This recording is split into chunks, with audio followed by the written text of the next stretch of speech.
just want to speak to the meta purpose behind this.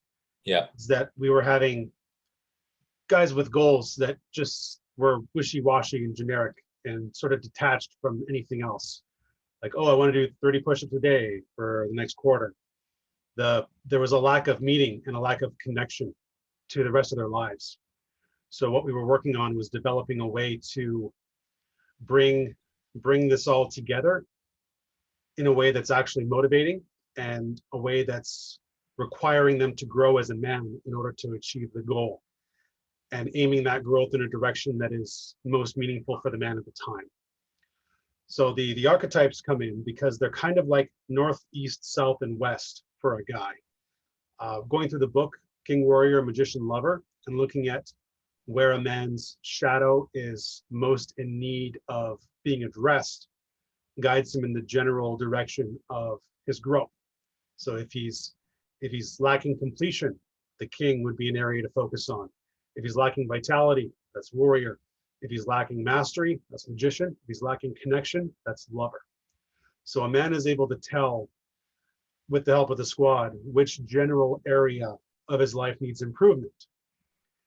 And we have the men go through the archetypes, one archetype per week. So the first week we go through, say, king, and each man talks about how the king and its shadow forms show up for him.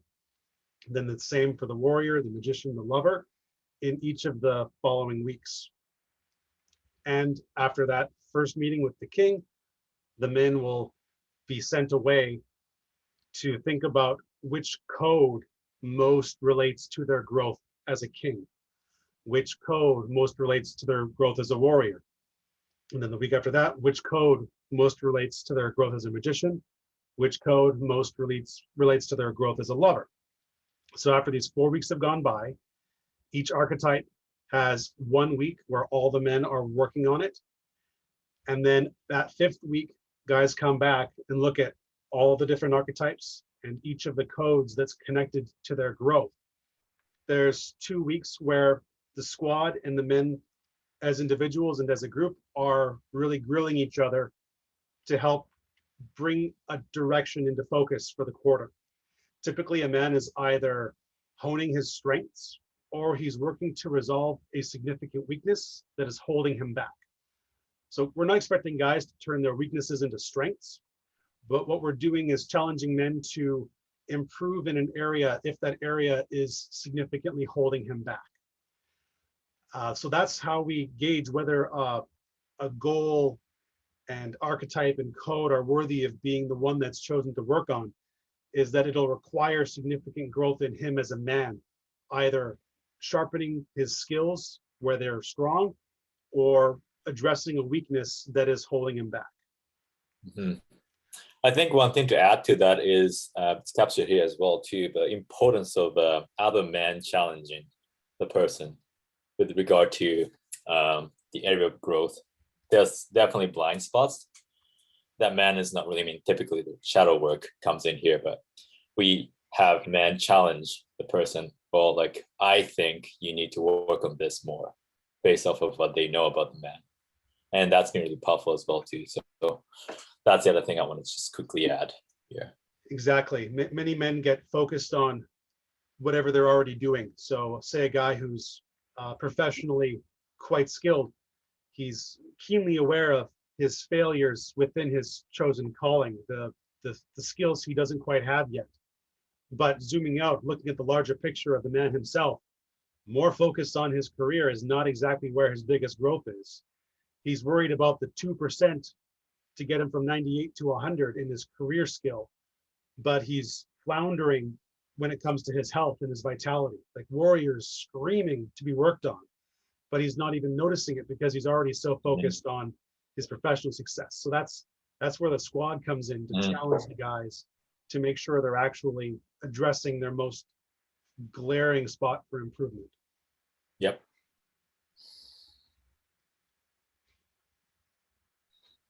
Yeah, so this is just a process that explaining how the hot seat works, as we briefly talked about. Well, not so briefly, I guess. We've been talking pretty elaborately about this. But essentially, so at the end of the cycle, at the end of the 4-week cycle, each man would be hot seated based off of the archetype that's been selected for him. So these are the actual process for it. Usually it takes about 10 minutes per person, per man. So man in hot seat responds to the following prompt based on the archetype he chose to work on for about 5 minutes. So the prompts are different for each archetype. So for king, it's tell us why you should be king. For warrior, it's tell us why you should be the king's champion. And then for magician, tell us why you should be the king's magician. Lover would be tell us about what you love, what you're passionate about. And then once he's done with that, then other men responds in the following format for 5 minutes. So like, I believe in you, king, warrior, magician, lover, because I don't believe in you as a king, warrior, magician, lover, because. So that is the logistic, I guess the process of that. Yeah, and that's to have the guy get a sense of how he's showing up in that archetype as other men perceive it currently. And this is to help contrast his growth at the end of the quarter. The archetype is the general northeast, southwest direction for the guy. Which major area of life is he working on? The code helps bring that general direction into more specific focus that's relevant for actionable tasks in his life. Yeah. And that's where we figure out the quarterly goal, and then that quarterly goal informs what's got to happen weekly in order for that quarterly goal to get achieved. So that's how we tie in the code and the archetypes and the goals to meaningful growth for the men.